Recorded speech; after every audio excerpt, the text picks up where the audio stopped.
Ce que je retrouve chez Éric, c'est qu'il ne courbe pas les chines. Il ne courbe pas les chines, il n'y a pas de politiquement correct, il ne met pas le doigt sur la couture devant la presse. Il dit ce qu'il pense, il pense ce qu'il dit. Il est terriblement dans la réalité. Et ça, aujourd'hui, d'être dans la réalité, d'être dans le vrai, c'est déjà une preuve c'est redevenu une preuve de courage, ce qu'a perdu Marine Le Pen depuis longtemps, qui n'a pour premier objectif que de plaire à la presse.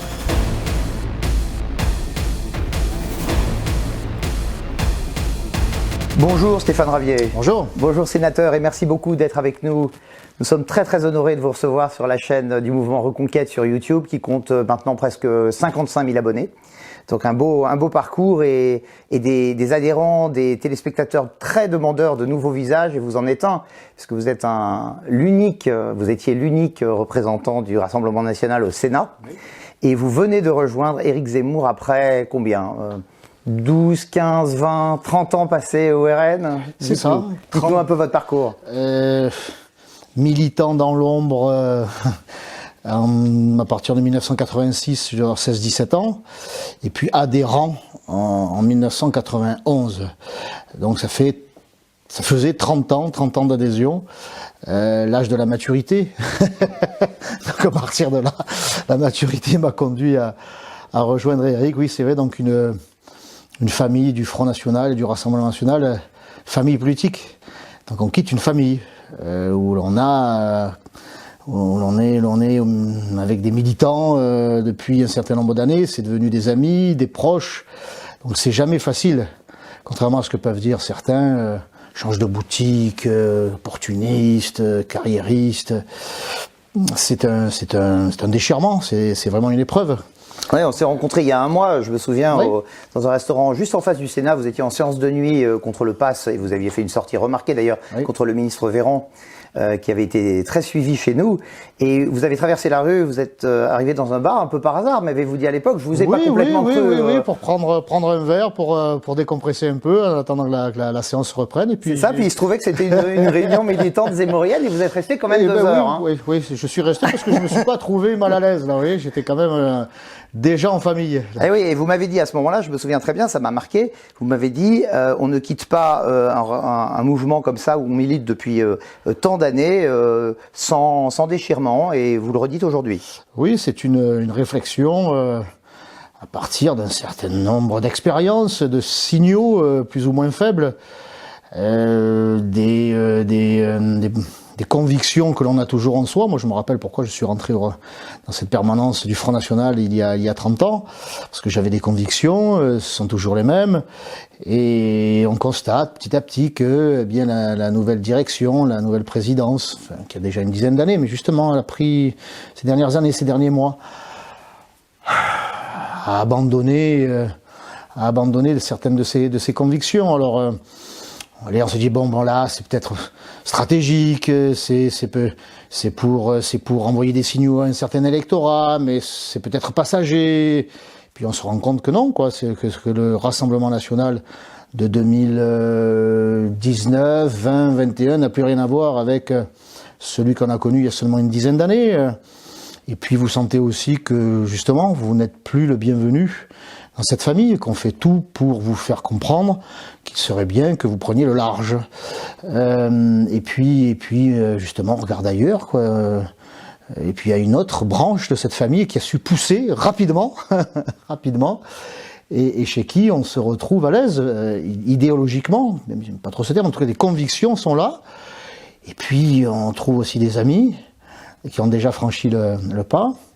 On retrouve aussi une chaleur, une détermination, une envie que ma famille politique d'origine, mon parti a complètement éteint, quoi. Au Rassemblement National, il y avait même plus cette chaleur militante ou cette relation privilégiée entre les cadres les plus élevés dans le mouvement et la base, au temps d'un certain Jean-Marie Le Pen, où il y avait vraiment ce sentiment de famille et ce plaisir de se retrouver, parce qu'on se retrouvait à l'occasion de grands-messes. Et tout ça a été abandonné volontairement pour faire table rase du passé du mouvement pour finalement, j'allais dire, sombrer dans le politiquement correct, pour plaire au système. Moi, je suis pas là pour plaire au système, je suis là pour servir la France et les Français, et c'est naturellement, donc au bout de cette réflexion, ces constats, que j'ai rejoint Éric il y a quelques semaines. Vous avez franchi le Rubicon avec beaucoup d'aisance. On a vu Éric Zemmour vous accueillir sur la petite place qui jouxte le QG du mouvement Reconquête avec beaucoup de chaleur de part et d'autre. Et les militants vous ont applaudi. On est vraiment très très heureux que vous ayez accordé cet entretien aujourd'hui, à peine arrivé finalement, quelques semaines après votre arrivée. Vous avez retrouvé qui? Vous avez retrouvé Nicolas Bay, vous avez retrouvé Gilbert Collard, vous avez retrouvé Jérôme Rivière, bien sûr, qui est venu nous voir, et puis la députée de Martinique. Vous êtes finalement à nouveau en famille. Et puis j'ai retrouvé pas mal de responsables et de militants à Marseille, qui avaient déjà franchi le Rubicon, et je les ai retrouvés il y a quelques jours en réunion du bureau départemental des Bouches-du-Rhône. Je les ai retrouvés au meeting, il y a quelques jours à Marseille, meeting que nous avons co-animé avec Gilbert. Oui, je retrouve une partie de ces gens-là et je découvre des nouveaux. Car c'est bien le but de Reconquête, c'est de fédérer, de rassembler ceux que le machiavélique Mitterrand avait su séparer par ce piège qu'il a tendu à la droite, pas de rassemblement, pas de rapprochement entre la droite, je dirais libérale, classique, et ce qu'il avait qualifié, lui, déjà à l'époque, d'extrême droite, avec le côté péjoratif, évidemment, qu'il y a collé, ce que nous appelions à l'époque la droite nationale, populaire et sociale, comme disait donc le Front National à l'époque. Donc ce piège qu'a tendu Mitterrand dans les années 80 et dans lequel il nous a enfermés avec le soutien, malheureusement, le zèle des ténors de la droite de l'époque, jusqu'à aujourd'hui d'ailleurs. Qui ont fait une sorte de longue traversée du désert après les assises du RPR de 90, où là au contraire ils étaient très proches finalement de nos idées. À Marseille, il y avait eu cette union au conseil régional de Jean-Claude Gaudin avec des élus Front National. Il a géré la région Provence-Alpes-Côte d'Azur entre 1986 et 1992 avec des vice-présidents Front National, et que je sache, la région ne s'est pas effondrée, le soleil a continué à se lever, beaucoup de lycées ont été construits durant cette mandature.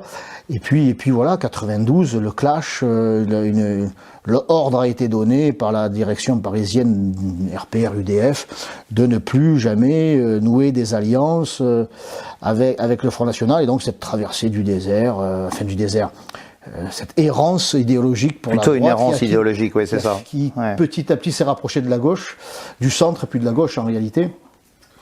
La droite libérale, la droite dite républicaine. Une droite libérale qui tombe volontairement, qui applique avec zèle l'ordre donné par la gauche pseudo-morale que de ne pas se rapprocher du Front National de l'époque, cordon sanitaire infranchissable, sinon voué aux gémonies médiatiques, et tout ça a donné lieu à ce que la gauche continue à intoxiquer le monde politique. Éric Zemmour est arrivé, maintenant il a sifflé la fin de la récréation. C'est ce que j'allais dire, c'est grâce à tout ça que finalement nous sommes là aujourd'hui, et que le Zorro, le Z comme Zorro, comme Zemmour est arrivé. Et que sa force, c'est qu'il n'est pas issu du monde politique.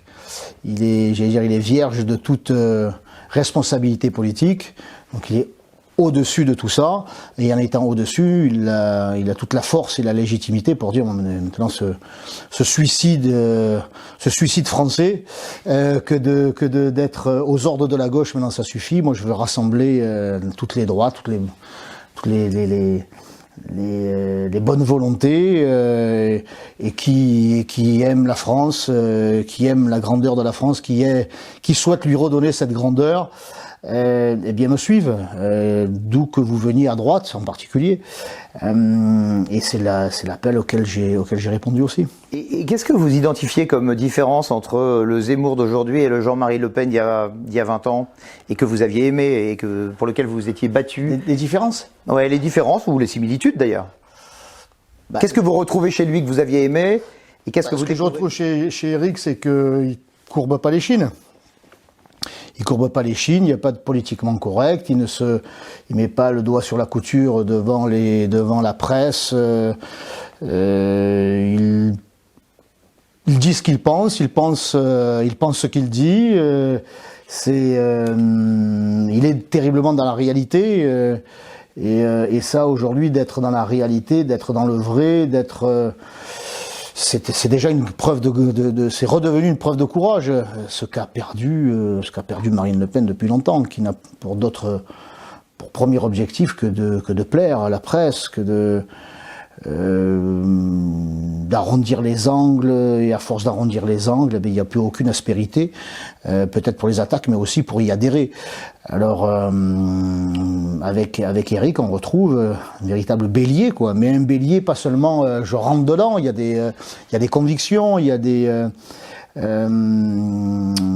y a une argumentation, il y a des références historiques, il y a une réflexion, une réflexion, et puis ce courage, c'est presque indéfinissable, ça se sent. On sent quelqu'un qui, je dirais que ça, on rentre dans le lard de ce politiquement correct qui nous étouffe, qui nous oppresse, et c'est libérateur, quoi. On respire. Lui dit d'ailleurs que Marine Le Pen n'a aucune chance de gagner cette présidentielle, ni celle-là, ni la suivante, parce qu'elle manque non seulement de travail, hein, ça il le souligne souvent, hein, travailler ses dossiers, mais aussi peut-être d'envie. Et puis Éric, qu'est-ce que vous en pensez? Éric, moi je découvre là la machine de l'intérieur. C'est une ruche là. Il y a des gens, il y a des jeunes, des moins jeunes, de tout horizon. Et il y a une vraie équipe de gens expérimentés dans tous les domaines.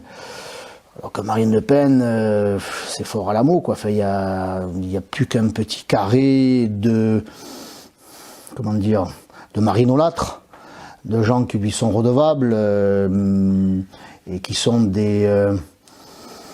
mais c'est vraiment des porte-paroles. C'est vraiment Marine a dit. Vous parlez de la bande des Nains Beaumont, vous parlez de qui entre autres, oui, c'est vraiment, ça devient sectaire. Enfin, c'est un fonctionnement sectaire. Si vous n'êtes pas, moi, Marine me l'a dit, t'es pas sur ma ligne. Tu n'es pas sur ma ligne. Donc vous êtes sur la ligne de qui? Vous êtes sur la ligne de Marion? Moi, vous seriez sur la ligne de Marion? Je suis sur la mienne. Je suis sur celle qui correspond, et c'est pour ça que j'ai rejoint Éric. Je suis sur la ligne de la réalité. Moi, quand je vois autour de moi à Marseille, mais pas seulement à Marseille, mais dans les Bouches-du-Rhône, dans les grandes villes de Provence-Alpes-Côte d'Azur, et ailleurs en France, parce que j'ai la chance de me déplacer, que l'on est en train de subir un grand remplacement, je ne peux pas m'empêcher d'appeler ça un grand remplacement. Bon, il ne faut pas le dire au Rassemblement National, il ne faut pas le dire.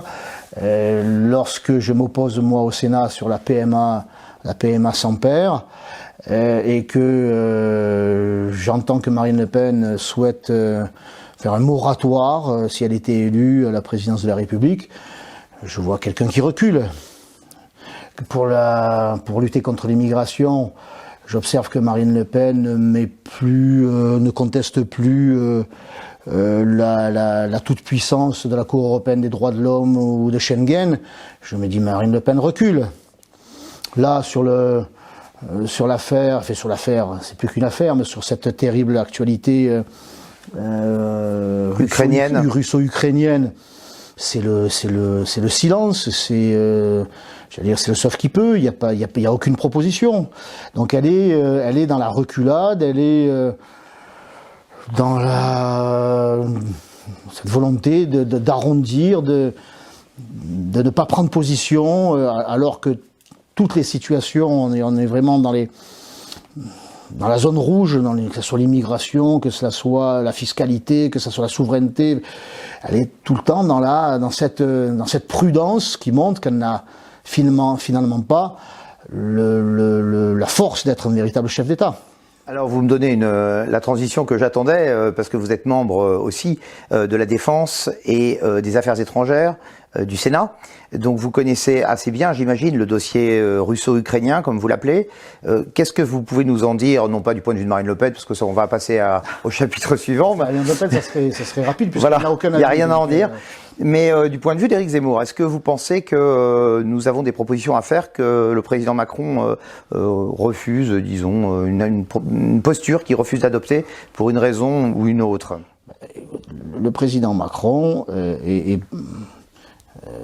jouit dans l'image des Français, dans cette situation, comme étant une sorte de chef de guerre dans la tête du pays, chef des armées, mais aussi à la tête de cette Union européenne pour 6 mois, là. Donc il apparaît comme étant celui qui pourrait régler le problème, ou en tout cas être l'interlocuteur privilégié des présidents russes et ukrainiens. Bon, on sait que c'est pas du tout le cas, mais en tout cas il jouit de cette image, et pour lui, son avantage électoral consisterait à ce que cette crise dure. Ça, évidemment que ça pourrait lui servir, les problèmes des Français, l'insécurité, l'islamisation, l'hyperfiscalité, le chômage, la pauvreté, comme le Covid. Vous voyez, la première victime de cette guerre, c'est le Covid.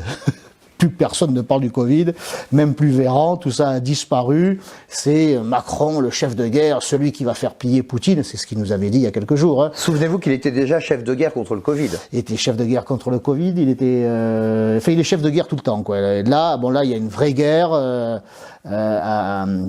en Europe, alors il se donnait l'image du sauveur de l'Europe. Lui va certainement mieux que d'être le candidat et donc de devoir présenter et défendre son bilan franco-français et même au-delà, mais en tout cas pour ne parler que du bilan franco-français qui est calamiteux dans tous les domaines. Donc lui, son intérêt, c'est que la crise dure. Ce qui est paroxysme du cynisme. L'intérêt, bien sûr, des Ukrainiens, l'intérêt aussi des Russes, l'intérêt de tous, c'est que cette guerre prenne fin le plus rapidement possible, et l'intérêt de la population civile ukrainienne, évidemment. D'où la proposition d'Éric d'envoyer des émissaires qui ont une expérience, une véritable expérience, je dirais qu'ils ne sont pas ou plus dans une conception partisane, et Hubert Védrine et Nicolas Sarkozy, on en pense ce qu'on en pensera. Moi, j'ai été très critique lorsque Nicolas Sarkozy était président de la République, et ces critiques, je les conserve, mais il est aujourd'hui un ancien chef d'État avec une véritable expérience, et il pourrait, avec Hubert Védrine, qui lui aussi a une analyse très fine de cette crise, il a une connaissance des origines de la crise, qui pourrait permettre une médiation, j'allais dire, de qualité, qui pourrait contribuer à ce que le conflit cesse dans les meilleurs délais. Ça, c'est une proposition d'Éric Zemmour. Personne d'autre n'a fait de proposition dans ce sens. Emmanuel Macron, comme beaucoup, sont des véritables va-t-en-guerre. Évidemment, c'est pas eux qui la feront, hein. C'est toujours comme ça. Je crois qu'il faut se calmer, il faut savoir raison garder, et analyser la situation, et envoyer et proposer aux belligérants des hommes d'expérience qui peuvent éclairer, qui peuvent faire en sorte qu'on se mette vraiment autour de la table et que le conflit cesse dans les meilleurs délais. C'est vrai que nos référents de la campagne, hein, que ce soit les coordonnateurs régionaux, départementaux ou les militants simplement sur le terrain qui tractent sur les marchés le week-end, entendent à longueur de temps Zemmour l'ami de Poutine, Zemmour le populiste, Zemmour le fasciste. Donc on n'a pas encore compris qu'il avait une position intermédiaire gaullienne finalement, et ça je pense que c'est important que vous le redisiez, vous qui êtes un spécialiste aussi de ces questions. Marine Le Pen était une poutiniste convaincue il y a peu de jours. Elle l'a rencontré, elle-même en appelait presque à un Poutine français. Toute la classe politique, il y a quelques jours avant l'invasion de l'Ukraine par l'armée russe, Donc la politique n'imaginait pas que Vladimir Poutine passerait à l'action. Donc on ne peut pas demander à Éric Zemmour d'avoir une vision plus fine que le chef de l'État qui, lui, Emmanuel Macron, lui aussi n'imaginait pas que Poutine puisse envahir l'Ukraine. Lui, par contre, a un réseau diplomatique et qui aurait pu l'informer. Bon, mais même lui, même les Ukrainiens n'imaginaient pas que Poutine envahisse l'Ukraine. Il n'y a que les Américains qui prévenaient leurs alliés occidentaux. Oui, enfin bon, on connaît le double jeu des Américains, mais la réalité c'est que personne n'imaginait que Poutine puisse envahir l'Ukraine et que tant que c'est pas l'heure, et que l'on trouvait qu'Éric Zemmour et que d'autres, jusqu'à il n'y a pas longtemps, pouvaient trouver en Vladimir Poutine un allié, un partenaire commercial et un allié pour lutter contre l'islamisme. Bon, ben aujourd'hui, il a commis un acte que l'on ne peut soutenir évidemment. La différence entre Éric Zemmour et ses adversaires, pour ne parler que d'eux, dans cette élection présidentielle, c'est qu'Éric Zemmour, lui, fait des propositions pour que la guerre cesse.